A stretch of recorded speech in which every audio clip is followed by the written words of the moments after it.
শ্রীপুরে caesarean অপারেশনের পর এক প্রসূতি মায়ের মৃত্যু। বিস্তারিত থাকছে গাজীপুর শ্রীপুর থেকে মোহাম্মদ আব্দুল বাতেন বাচ্চুর প্রতিবেদনে। শ্রীপুরে ডেলিভারির পর এক প্রসূতি মায়ের মৃত্যুকে কেন্দ্র করে মাওনা চৌরাস্তা লাইফ কেয়ার হাসপাতালে ভাঙচুরের ঘটনা ঘটেছে। সোমবার সকালে এ ঘটনা ঘটে। নিহত রুমা আক্তার, বয়স 25, শ্রীপুর উপজেলার হেরাপটকা গ্রামের বাসিন্দা এবং মোহাম্মদ মানিক মিয়ার স্ত্রী। তার বাবার নাম আব্দুর রশিদ, বাড়ি উজিলাব গ্রামে। নিহত রুমা আক্তারের একটি 10 বছর বয়সী ছেলে রয়েছে।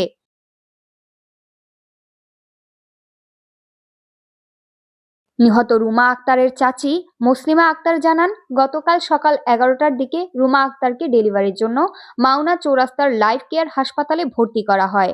পরে তিনি একটি ফুটফুটে ছেলে সন্তানের জন্ম দেন। তবে আজ ভোরে সেহরি খাওয়ার পর হঠাৎ করে তার পেট ফুলে যায় এবং শারীরিক অবস্থার অবনতি ঘটে।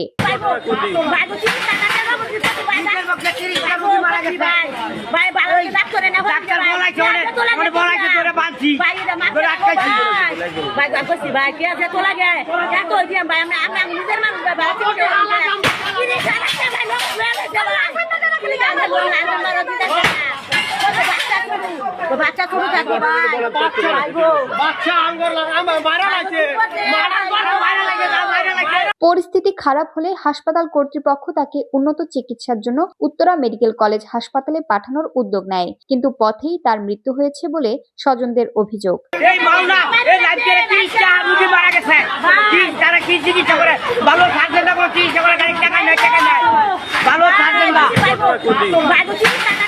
এ খবর ছড়িয়ে পড়লে সকাল 7টার দিকে নিহতের স্বজন ও স্থানীয় লোকজন ক্ষুব্ধ হয়ে লাইফ কেয়ার হাসপাতালে ব্যাপক ভাঙচুর চালায়। এ সময় হাসপাতালের ভেতরে থাকা ফার্মেসি, অপারেশন থিয়েটার ও রিসেপশন সহ বিভিন্ন স্থাপনায় ব্যাপক ভাঙচুর করা হয়। এতে প্রায় অর্ধ কোটি টাকার ক্ষয়ক্ষতি হয়েছে বলে হাসপাতালের মালিক জানিয়েছেন।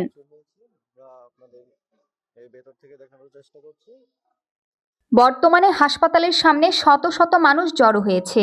স্বজনরা অ্যাম্বুলেন্সে মরদেহ রেখে বিক্ষোভ করছেন। ঘটনার পর হাসপাতাল কর্তৃপক্ষ সেখান থেকে সরে গেছেন বলে জানা গেছে।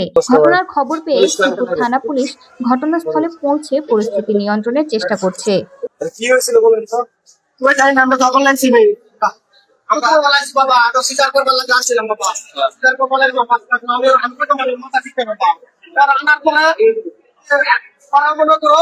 আমার স্বীকার করে মারা লাগছে, মায়েরা হারা পরে তারা চিকিৎসা করলে হতো না। হাতা পাতায় তারা করছে কি এই লাশ হঠাৎ যেটা হাউট করা না হঠাৎ দিয়া হারা দিচ্ছে পরে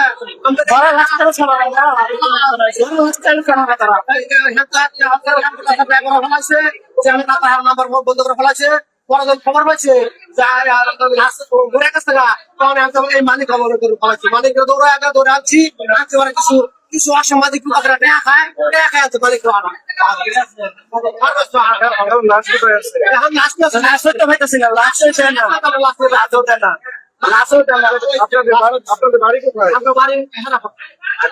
শ্রীপুর থানা